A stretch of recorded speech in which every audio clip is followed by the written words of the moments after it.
مردمان باهوشی هستند. صفحه اینترنشنال آیکیو رجیستری یک تست آیکیو طراحی کرده که مردم ملل مختلف اون رو انجام میدن و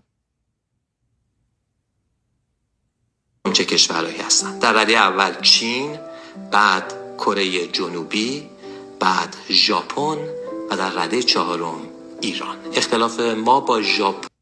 خب از دوستان عزیز، من میخوام حالا نشون بدم که در این سایتی که ایشون گفتن اینجا هست. میبینید من این سایت اومدم و حالا اینجا روی نقشه میتونید ببینید که کاری نداریم. اینجا Global Country Ranking by Average IQ 2025 رو الان اینجا میخواد نشون بده.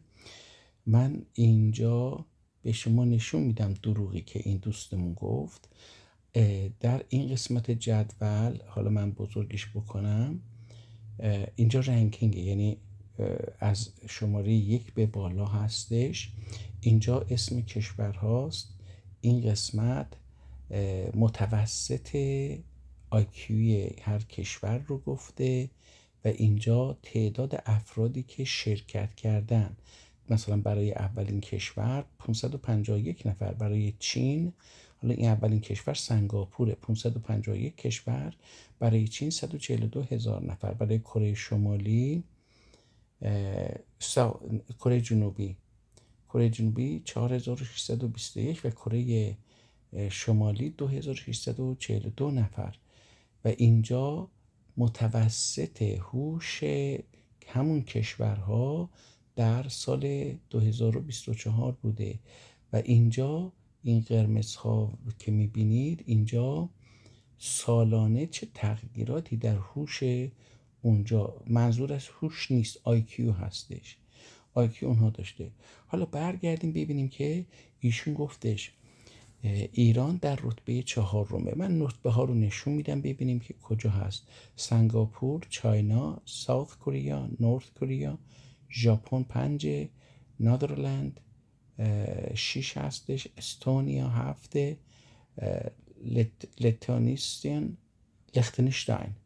لختنشتاین 8، کانادا 9، 10 فنلاند، 11 بلژیوم و 12 نیوزیلند، آمریکا، یونایتد کینگدم پادشاهی انگلستان، سوئیدن 14 هستش، آلمان، جرمنی 15 هستش، سوئیزرلند این هستش 16 هم و چک ریپابلیک 17، استرالیا، اتریش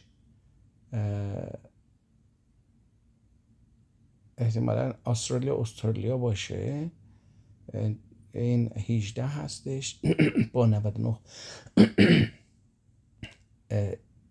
اسلوونیا این 19 هستش و اینجا استرالیا، اینجا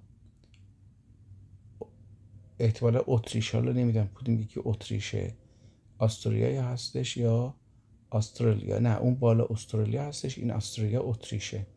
دانمارک 21، سلواکیا 22، هنگری بلغارستان احتمالا میشه، هنگری 23، ایرلند 24، فرانس 25، یونایتد استیت آف امریکا، اونجا حتی این رو هم غلط گفته بود، 27 ایسلند، 28 لاتویا، 29 کروشیا، 30 اسپانیا، 31 لوکزامبورگ، 32 پولند، 33 اوکراین، 34 نروژ، 35 ایتالی، 36 بلاروس، 37 لیتوانیا و 38 روسیه، 39 میبینی که اندورا، 40 اسرائیل، 41 ویتنام،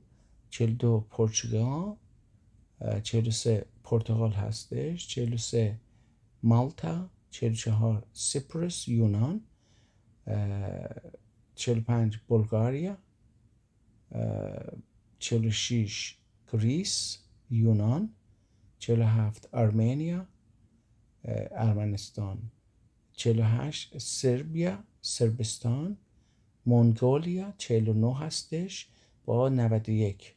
نگاه بکنید که حالا بذارید ببینید این 327 نفر شرکت کرده و در سال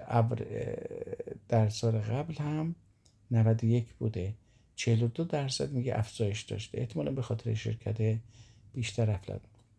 مالزیا 90 هستش در رتبه 50. 51 مولداویا، 52 رومانی، 53 یونایتد عرب امارات، این عرب امارات هسته و 54 شیلی هستش، چیلی، 55 بوسنیا اند هرزگوینیا میبینی که داره، 56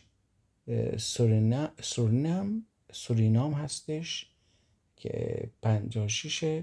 ترکیه 57 رتبه 57 ببینید اینجا با 88.92. 58 تایلند، اروگوئه این 59 هستش رتبه 59. موریتیوس 60 هستش، ترینیداد اند توباگو 61، برونویی 62، کوستاریکا 63، کمبودیا 64، آرژانتین 65، گرجستان 66 67ش، قزاقستان این دوم کشور ترک هستش، قزاقستان هستش، اردن جردن 68، 69ش مکزیک، ساموا 70 هستش، بحرین 71، مونتنگرو 72 هستش، ایران 73 رتبه رو داره در کنار عراق که 74 هست. نگاه کنید دروغ هایی که در اینترنت میشنوید باور نکنید. حالا آذربایجان رو در رتبه 77 میبینید. بذار ببینیم از ایران چه تعداد شرکت کردن، از آذربایجان و عراق چه تعداد. از ایران 8655 نفر شرکت کرده، از عراق 4414 نفر، از تونگا 11 نفر، حالا از آذربایجان 934 نفر. خب هر چقدر نفرات بیشتری شرکت بکنه میشه دقیق تر گفتش که اوریجش که این رو نمیشه، این آمار رو نمیشه به کل کشور استناد داد. اولا کدوم طبقه دسترسی داره که بره در اینجا شرکت بکنه. بذار ببینم من میتونم سوال ها رو ببینم اینجا. اگر بشه سوال ها رو دید خیلی عالی میشه، چون این سوال ها به زبان انگلیسیه و سواد لازم داره که بیاد اینجا و اینها رو انجام بدن. خب طبیعتا کسانی که به این سوال ها جواب دادن، این چی هستش میخوام ببینم، تایوان 104، هنگ کنگ 104 خورده ایه، یعنی اینها در اون رنکینگی که اینجا بود حالا و اینجا تا 188 کشور رو میتونید ببینید. و خب این نشان دهنده هوش متوسط جامعه نیست، این نشان دهنده یک طبقه‌ایه که توانستن تحصیلاتی رو به دست بیارن و به زبان انگلیسی مسلط بشن که بتونن بیان و اینجا به این سوالها جواب بدن و این رنکینگ رو، این رتبه بندی رو هم داشته باشن. متاسفانه در اینجا این آدمی که داشت از این استفاده میکرد به دروغ داشت این رو میگفت بدون استناد. من حالا میخواستم ببینم که میتونیم سوال ها رو ببینیم.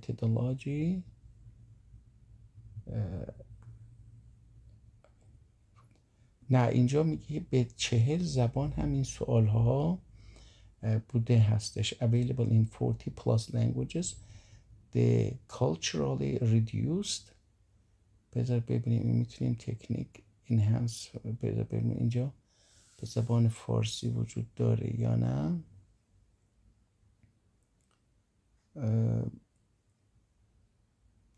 اینجا نه نداره اینجا نیستش که بتونیم این رو پیدا بکنیم. IQ اینجوری این هم که جدولشه. Our annual global IQ rankings accessible here. بذار ببینیم اینجا نه همونی که نگاه کردیم، چیز دیگری نیست. خب دوستان اینجا البته میشه میزان تغییرات مثبت منفی کشور رو هم دید. مثلا نیوزیلند 1.23 عقب رفته، منفی شده. در عوض مثلا این کشور کدوم هستش که 2.61 بیشتر، استونی 131 نفر شرکت کرده. خب از یک کشور چند میلیونی مثلا اینجا چینی ها 142,000 نفر 42,567 نفر شرکت کردن از 1 میلیارد انسان. این چیز نیست. هندوستان کجا هست؟ حالا اگر بتونیم هندوستان رو هم ببینیم. خب ترکیه 57 بود و ایران 73، عراق 74، آذربایجان 78. هندوستان کجا هستش که ببینیم؟ پاکستان اینجا میبینیم 23,327 نفر از پاکستان شرکت کرده. خب این خیلی مهمه که تاجیکستان 103 رتبه رو داره، ازبکستان 105 رو داره. بذار ببینیم هندوستان 130 هستش و 162,864 نفر از 1.5 میلیارد انسان درش شرکت داره و سال گذشته 160,006 نفر بوده. خب این هم از این به هر حال دلیل بر این نیستش که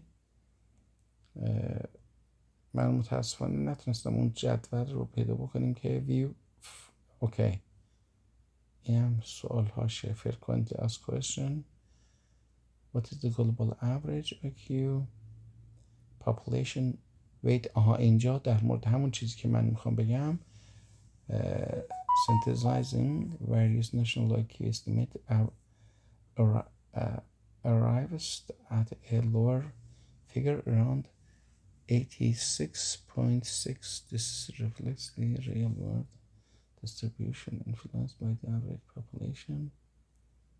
خود سوال ها رو میخواستم ببینم که آیا میشه دید که به چه زبان هایی هستش.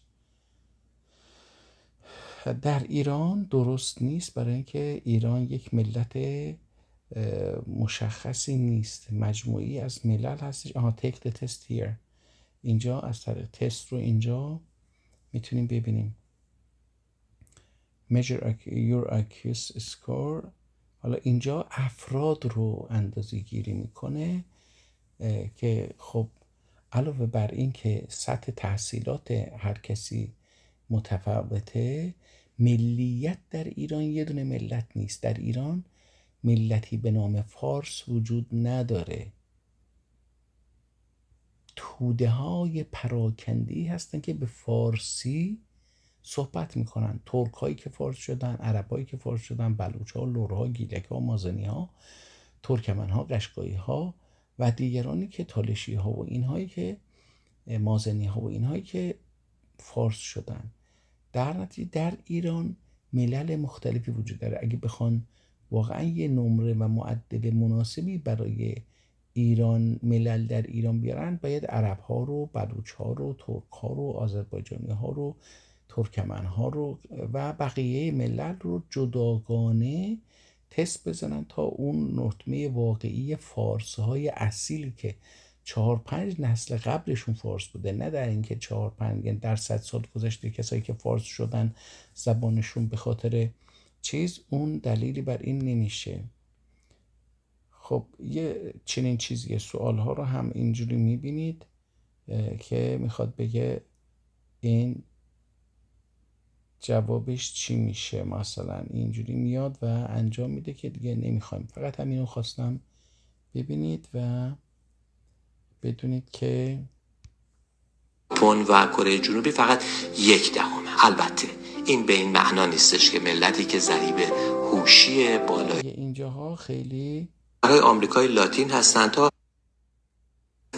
در این رنکینگ کشورهای گابون، آنگولا، بنین و موزامبیک در رده آخر